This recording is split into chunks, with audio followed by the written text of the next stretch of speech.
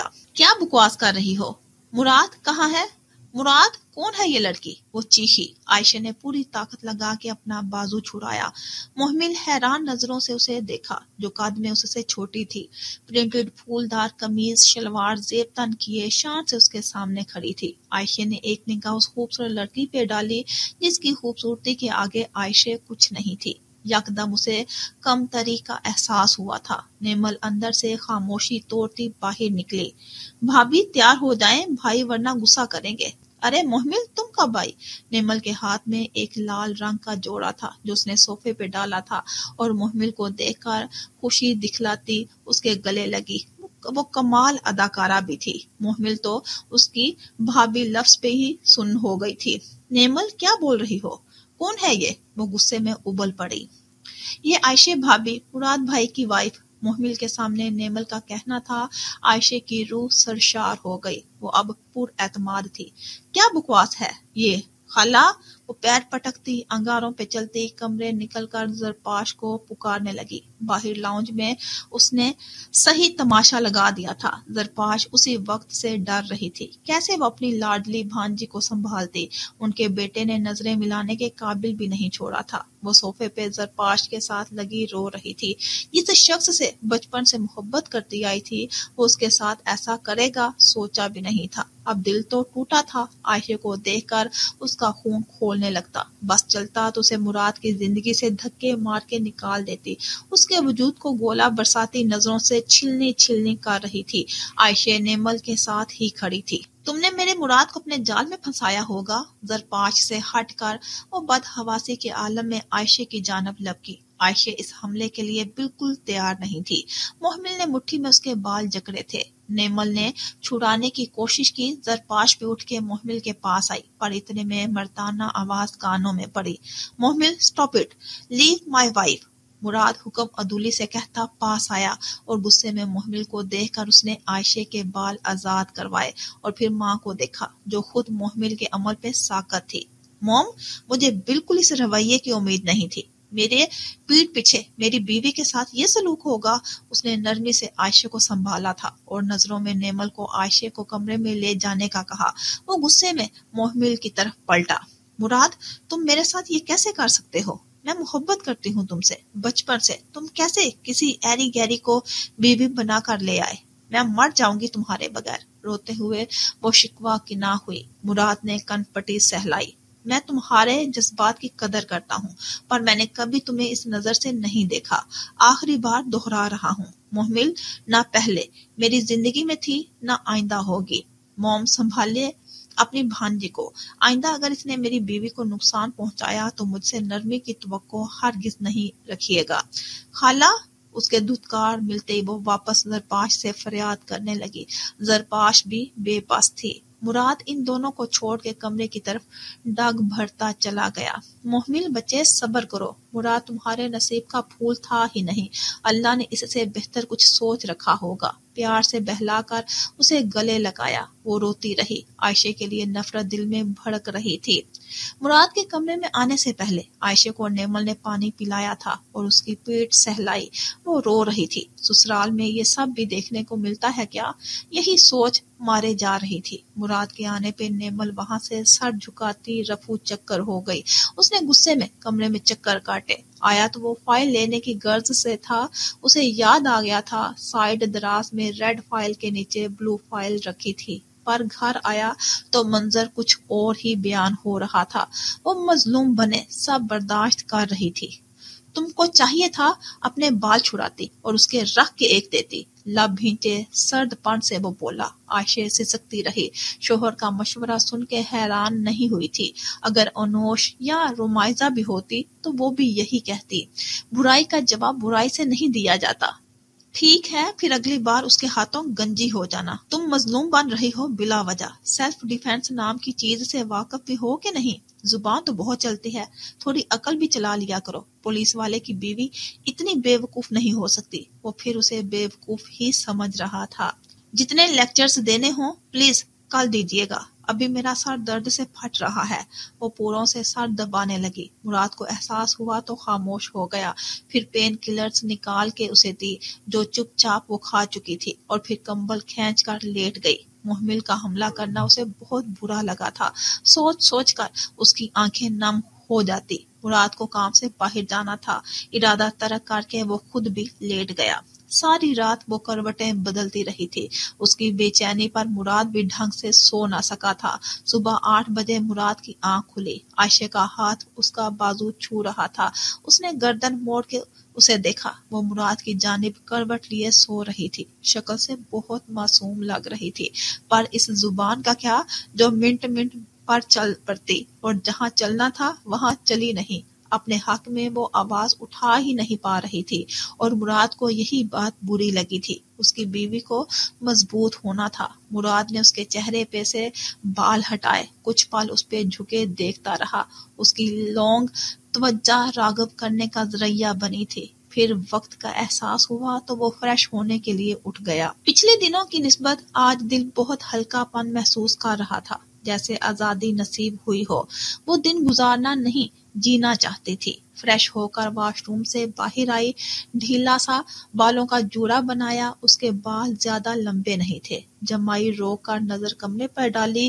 کمرہ پینٹنگ کے سامان سے بکھرا ہوا تھا۔ کوئی دیکھ لیتا تو پورا پھوہر ہی سمجھتا۔ اس نے تمام تر چیزیں اپنی جگہوں پر ترتیب سے رکھ دی۔ ٹیبل پہ کچھ کاغذ پڑے تھے، اٹھاتے ہوئے وہ زمین پہ بکھر گئے۔ رومائزہ نے وہ اٹھا کے واپس ٹیبل پہ رکھ دیے۔ آخری کاغذ اٹھایا تو نظر پچھلی طرف پڑی۔ رومائزہ نے بھویں سکیڑ کے غور سے دیکھا۔ اس کی دھڑکنوں میں تیزی دھار آئی۔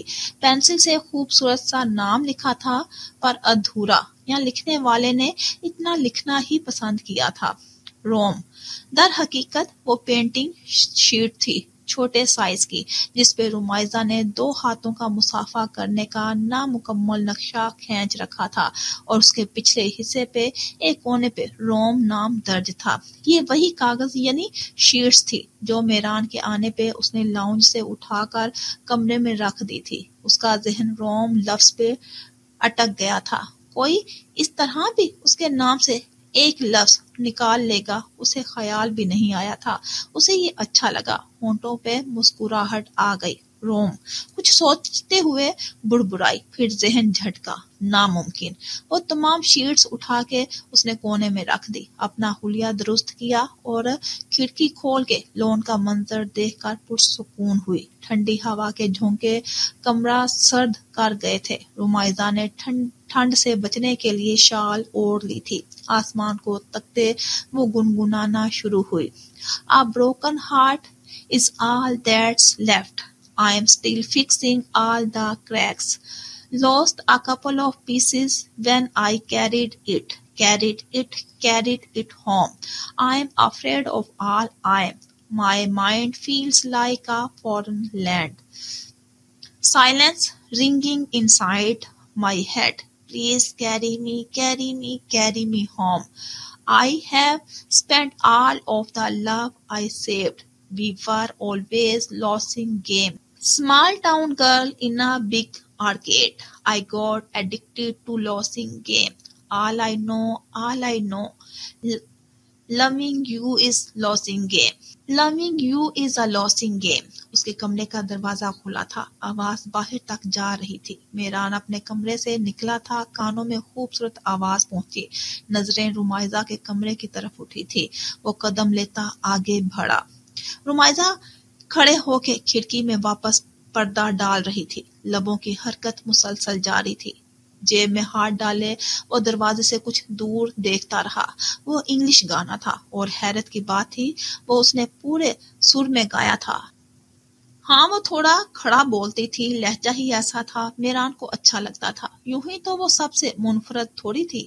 گانا ختم ہوا تو پلٹی۔ میران کو مسکراہٹ روک کر کھڑا دیکھ کر آنکھیں آسمان کو جا لگی۔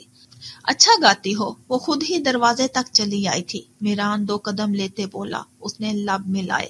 بچپن سے ہی ملٹی ٹیلنٹڈ ہوں، ناچ سے بتاتے ہوئے وہ چھینکی تو میران دل کھول کے ہنسا۔ روما نے گھور کے اسے دیکھا، پھر ڈریسنگ سے ماسک اٹھا کے منہ کو چڑھا لیا۔ دھول بھی آج کل بہت اڑ رہی تھی۔ اتنی دیر وہ کھڑکی میں منہ لٹکائے بیٹھی تھی اور اب چھینکے شروع۔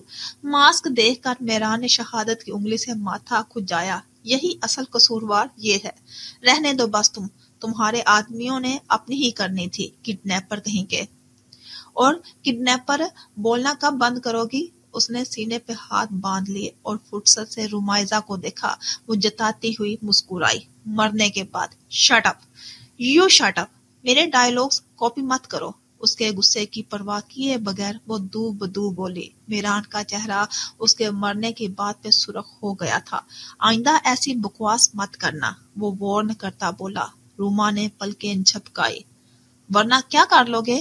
میں تو تم سے ڈرتی ہی نہیں ہوں، مصنوعی معصومیت سے اس نے کہا۔ پر قید سے گھبراتی تو ہو؟ وہ قریب ہوا، اس کی آنکھیں پھیل گئی۔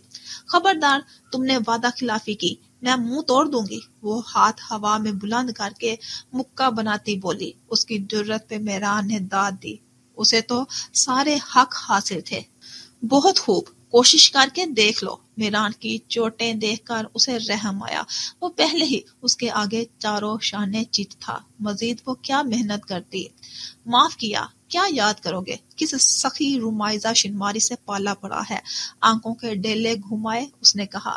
سخی؟ محترمہ، شاید آپ پتھر دل کہنا چاہ رہی ہوں گی، زبان نے ساتھ نہیں دیا۔ فضول مت بولا کرو، میں جان لے لوں گی تمہاری۔ اس کی بات پہ جواباً سیخ پا ہوئی۔ اپنے ہاتھوں سے لینا، وہ عادت کے خلاف اتنا بول رہا تھا۔ تم ٹھیک ہوتے تو میں تم کو اپنی طاقت دکھاتی، تمہارے جیسے 4 کو میں یوں ہرا دوں۔ تمسخر سے رمائزہ نے چٹکی بجائی۔ اشارہ مارشل آرٹس کی جانب تھا۔ دماغ کو سخت علاج کی ضرورت ہے، پہلے ایک دودھ کے پتیلے کو سنبھال لو، پھر بات کریں گے۔ اس کے جلے ہوئے ہاتھ کو دیکھ کر ایک ہی جملے میں وہ لاجواب کر گیا۔ رمائزہ کا جی کلس گیا۔ طنز نہ مارے، وہ ایسے کیسے ہو سکتا تھا؟ دونوں ہی اس معاملے میں ایک جیسے تھے۔ آہ کڈنیپر، بس تم دیکھنا میری طاقت، وہ چیلنجنگ انداز میں بولی۔ میران کا دماغ ٹھٹکا۔ کچھ الٹا سیدھا مت کرنا ورنہ ذمہ دار تم خود ہوگی۔ لہجے میں کرختگی اود آئی۔ جا رہا ہوں، انشاءاللہ بہت جلد ملاقات ہوگی۔ کوٹ کے بٹن بند کرتے ہوئے وہ کچھ لمحوں کے اندر ہی اندر نظروں سے اوجھل ہو گیا تھا۔ اس کی وارننگ کو کسی خاطر میں نہ لاتے ہوئے وہ لاؤنج کی جانب چل پڑی۔ اب جو سوچ چکی تھی اسے کر کے ہی دم لینا تھا۔ پھر بتاتی رمائزہ شنواری کس بلا کا نام ہے۔ رمائزہ حلیمہ بی کی تلاش میں کچن تک چلی آئی۔ وہ ناشتہ بنانے میں مصروف تھی۔ اسے کچن میں آتا دیکھا تو گھور کے باہر رہنے کو کہا۔ کاؤنٹر کے دوسری پار رکھی چیئر اس نے کھینچی اور منہ بسوڑ کے بیٹھ گئی۔ چھوٹے سائیں کو دیکھ آؤں کہ اٹھے یا نہیں؟ تولیے سے انہوں نے ہاتھ خشک کیے۔ رمائزہ کاؤنٹر پہ بائیں ہاتھ کی موری کو گھما کے خود سے کچھ بجانے کی کوشش کر رہی تھی اور پٹی والا ہاتھ اس نے کلائی کی طرف سے ٹھوڑی کے نیچے ٹکایا ہوا تھا۔ مت جائیں، وہ چلا گیا ہے، اس نے جیسے بیزاری سے کہا۔ حلیمہ بی نے حیرت سے اس کی بجھی سرخ شکل دیکھی۔ بغیر ناشتے کے ہی چلے گئے، تھوڑی دیر ٹھہر ہی جاتے۔ جانے والے کو حلیمہ بی کون روک سکتا ہے؟ اس کے دھیان کاؤنٹر بجانے میں لگا تھا۔ لڑکی، انہوں نے جما کر کہا تو رمائزہ کو اپنے کہے جملے کا احساس ہوا۔ ہاں تو کچھ غلط کہہ دیا تھا کیا؟ آپ بلا وجہ اس کے ناشتے کی فکر کر رہی ہیں۔ کھا لے گا کچھ، بھوکا تھوڑی رہے گا۔ کسی ڈھابے پر بھی بیٹھ جائے گا نا تو لوگ اس کی مہمان نوازی میں دسترخوان سجا دیں گے۔ بال پیچھے اڑستے اس نے بے نیازی سے کہا اور اس کی نقل اتارتے ہوئے ناک رگڑی۔ لگتا ہے صبح ہی دونوں کی تکرار ہو گئی ہے، انہوں نے خدشہ ظاہر کیا۔ وہ لب بھینچ کے رسمی مسکرائی، پلکوں کا جھالر بچھا دیا۔ تکرار میں تھوڑی سی گفتگو ہوئی ہے، جملہ درستگی سے کہا۔ اتنی تکرار کیوں کرتی ہو؟ تھکتی نہیں ہو کیا؟ انہوں نے دلچسپی سے پوچھا۔ اس وقت میری حالت ایسی ہے کوئی گونگا بھی میرے سامنے آ کے بیٹھ جائے تو اس کو بھی بولنا شروع کرا دوں۔ وہ ہنستے ہوئے قبول کر گئی تھی۔ بہت مزے کی باتیں کرتی ہو، تمہارے گھر میں رونق لگی رہتی ہوگی۔ حلیمہ نے انڈا جو پیالی میں پھینٹ کر رکھا تھا اب اس کے مکسچر کو گرم نان سٹک پین میں الٹا۔ کام کے دوران وہ رمائزہ کو وقفے وقفے سے دیکھ رہی تھی۔ ہاں ایسا ہی ہے، اور اب میں نے سوچ لیا ہے خوش رہوں گی۔ وہ سنا ہے نا آپ نے ہنس ہنس کے اگلے کو جلا کے راکھ کر دو۔ اپنی طرف سے اس نے بہت سمجھداری کا مظاہرہ کیا تھا اور چیٹی کی طرح اپنا حتمی فیصلہ سنا دیا۔ حلیمہ بھی مسکراتے ہوئے سر ہلاتی رہی جیسے وہ محفوظ ہو رہی ہوں۔ کچھ دن بعد میرا برتھ ڈے آ رہا ہے، اس نے جیسے پرجوشی سے بتایا۔ حلیمہ بی نے انڈا دوسری طرف پلٹا اور اسے دیکھا۔ کیسے سیلیبریٹ کرو گی؟ کوئی خاص ارادہ؟ ہاں سوچ لیا ہے۔ اتنا ہی کہہ کر وہ خاموش ہو گئی اور کچھ سوچنے لگی۔ ہونٹوں کے نزدیک عجیب سی مسکراہٹ نے جگہ بنانے کی کوشش کی۔ ناشتہ جیسے ہی تیار ہوا حلیمہ بی نے رمائزہ کے اصرار پہ کاؤنٹر پہ رکھ دیا تھا اور خود بھی دوسری کرسی کھینچ کر ناشتہ کرنے لگی۔